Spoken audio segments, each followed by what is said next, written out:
एक आई आपल्या मुलाला दररोज शाळेमध्ये घेऊन जायची. छोटं बाळ होतं 5वीचं. दररोज शाळेमध्ये घेऊन जायची महाराज. मग दररोज शाळेमध्ये जायची तर त्या आईचा एक डोळा आंधळा होता, निकामी डोळा होता. डोळा आंधळा असल्यामुळं मग त्याचे मित्र त्याला चिडवायचे की तुझी आई डोळ्यानं आंधळी, तुझी आई डोळ्यानं आंधळी, तुझी आई डोळ्यानं आंधळी. एक दिवस तो बाळ म्हटला, आई उद्यापासून तू माझ्यासोबत शाळेमध्ये येऊ नको. आई म्हटली, का रे बाळा, काय कारण काय? नाही का आई, तू माझ्यासोबत शोभून दिसत नाहीस. माझे मित्र मला चिडवतात की तुझी आई एका डोळ्यानं आंधळी, तुझी आई एका डोळ्यानं आंधळी, उद्यापासून येऊ नको. त्या वेडे आईची वेडे माया. आई म्हटली ठीक आहे बाळा. आईला वाटलं चला बाळ म्हणताय तर ठीक आहे, जा. येत नाही बाळा मी.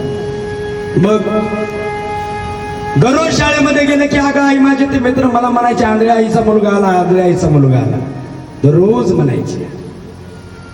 महाराज तो बाळू, ती आई कबाड कष्ट करायची, दुसऱ्याच्या शेतामध्ये काम करायची, पैसे कमवायची ना आपल्या लेकराला शिकवायची. कारण आपले आई वडील शिकवत असताना कुठून पैसा आणतात, काय आणतात विचार करत नाहीत, पण आपल्या बाळाला आपल्या लेकराला लागलं तेवढं पुरवतात. हळूहळू महाराज शिक्षण त्याचं पुढं चालू झालं.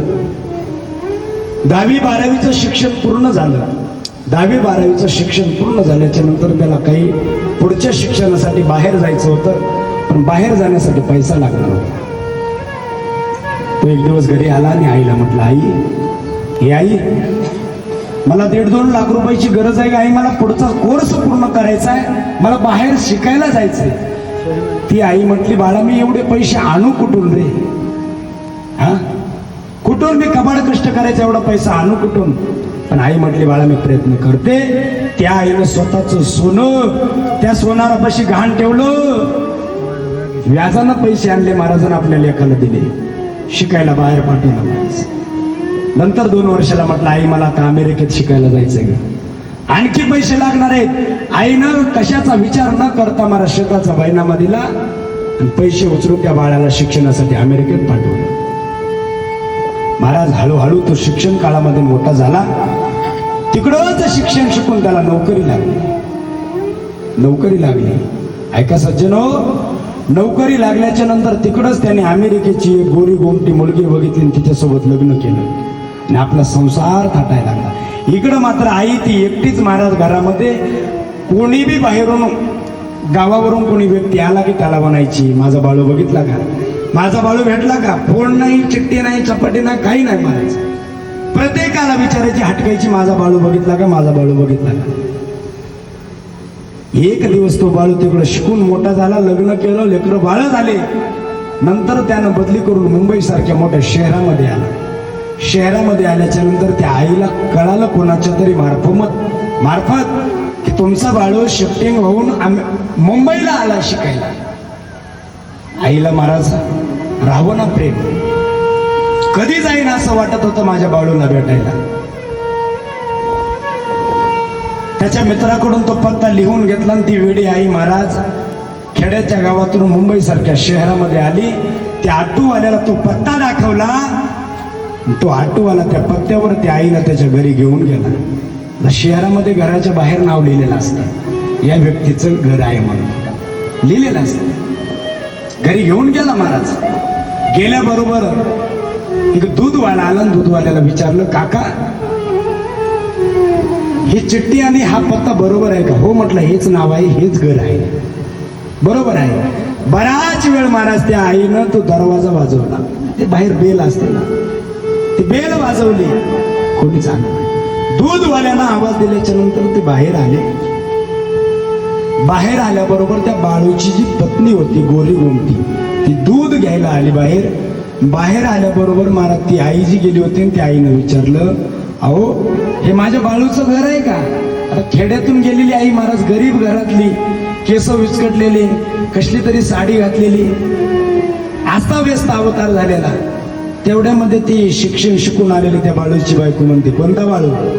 काय बाळू? कोण आहेस? तेवढ्यामध्ये त्या आईच्या बाळानं मागून आवाज दिला, कोण आहे ग? त्याची पत्नी म्हणली, अहो कोणीतरी भिकारीन आली आणि ती म्हणते की माझ्या बाळूचं घरी कोण आहे. बाहेर येऊन बघितलं होत्या बाळूनं, पण बायकोचा बैल झाल्याच्या नंतर काहीच करता येत नाही. बघितलं, आईला ओळखलं, 100% ओळखलं. पण ओळखून म्हटला, कोण बाळू, काय बाळू, किती वर्षाला बघू द्या. हो, आपली आई ओळखायला येत नाही, येत नाही ओळखायला, येते. कोण आई माहिती नाही, घे ग दरवाजा लावून. दरवाजा लावून घेतला महाराज, ते मध्ये गेले. काय वाटलं असेल ते आई शांत करणार. रडली महाराज, ते ढसा ढसा रडायला म्हणली, तळ हाताच्या हातावर पाळणा करून त्याला मी सांभाळलं, हाताला फोड येऊस तर दुसऱ्याच्या रानामध्ये कष्ट केले, त्याला पैसा दिला, तो बाळू आज मला ओळखत नाही. हो, मला ओळखत. असा कसा रडायला लागली ती आई कशी बशी. महाराज विचारत विचारत विचारत आपल्या गावाकडे आले. गावाकडे आल्याच्या नंतर पडलेलं घर, त्या घरामध्ये कसं राहायचं, त्या घरामध्ये राहायचं कसं, हळूहळू त्या बाळूचा विचार करत करत करत करत त्या आईचा अंतकाळ जवळ आला. अंतकाळ जवळ आल्याच्या नंतर त्या आईला रावलं नाही, ती आई मरून गेली. आई मरून गेल्याच्या नंतर शेजाऱ्यांनी, त्या गावकऱ्यांनी मिळून त्या आईचं तो विधी केला. विधी आटोपला आणि विधी झाल्याच्या नंतर 2, 3, 4 महिन्याला तो बाळू जो होता ना आपल्या गावाकडे आला. गावाकडे आला. हो, गावाकडे आल्याच्या नंतर त्या लोकांनी त्याला विचारलं, तू कोण आहेस, आता कशाला आला असे तू, तुझी आई तुझं नाव घेऊन घेऊन जीव प्राण सोडून दिला आणि आता कशाला आलास तू. तिच्या अंतविधीला सुद्धा तुला येणं झालं नाही. तू घरामध्ये गेला महाराज. घरामध्ये गेल्याच्या नंतर एक लाकडी पेटी होती. त्या लाकडी पेटीमध्ये तिला माहित होतं कधी ना कधी माझी सून घरामध्ये येईल, म्हणून त्या वेड्या आईनं त्या अमेरिकेतल्या तशा गोऱ्या गोमट्या त्या मुलीला एक साडी घेऊन ठेवली होती. हो, साडी. त्या साडीमध्ये एक चिठ्ठी लिहिली होती. ती चिठ्ठी वाचण्यासारखी त्या चिठ्ठीमध्ये मजकूर लिहिला होता. ती आई म्हणते, बाळू प्रिय, मी तुझी आई, माझ्या जीवनामध्ये तू प्रत्येक वेळेस मला एका गोष्टीवरून तू टवकारत होतास की आई तू आंधळी आहेस, तू आई आंधळी आहेस, आंधळी आहेस, तू माझ्यासोबत शाळेत येऊ नको. तर बाळू ऐक, मी आंधळी कशामुळे झाली होती, का झाली होती, ऐक बाळू. त्या आईनं चिठ्ठीमध्ये लिहिलं होतं, बाळू ज्यावेळेस तू 1.5-2 वर्षाचा होतास ना, त्यावेळेस आपण गाडीवर जात असताना रस्त्याने आपल्याला एका मोठा ट्रकने, भरधाव येणाऱ्या ट्रकने उडवलं रे. उडवल्याच्या नंतर तू एका बाजूला पडलास, तुझे पिताश्री जाग्यावर मरण पडले. तू ज्या वेळेस बाजूला पडलास ना, मी हॉस्पिटलला घेऊन गेले. हॉस्पिटलला घेऊन गेल्याच्या नंतर डॉक्टरांनी सांगितलं की आई तुमच्या लेकराचा डोळा निकामी झालाय, याला जर जगवायचं असेल तर तुम्हाला आता कोणाचा तरी डोळा हवाय. त्यावेळेस बाळू कुठल्या गोष्टीचा विचार न करता मी माझ्या स्वतःच्या डोळ्याचा डोळा काढून मी तुला डोळा बसवला रे. आणि तू मला सारखं म्हणत होतास की आई आंधळी आहेस, आंधळी आहेस. त्या बाळूला रडू आवडला मला. ढसा ढसा रडत रडत त्यानं ती चिठ्ठी ओली झाली. त्यावेळेस त्या बाळूला कळालं की माझी आई आंधळी कशामुळे होती आणि कशामुळे आंधळी झाली होती. सज्जनो, आईला टवकारू नका. ती आई आपल्यासाठी जडते.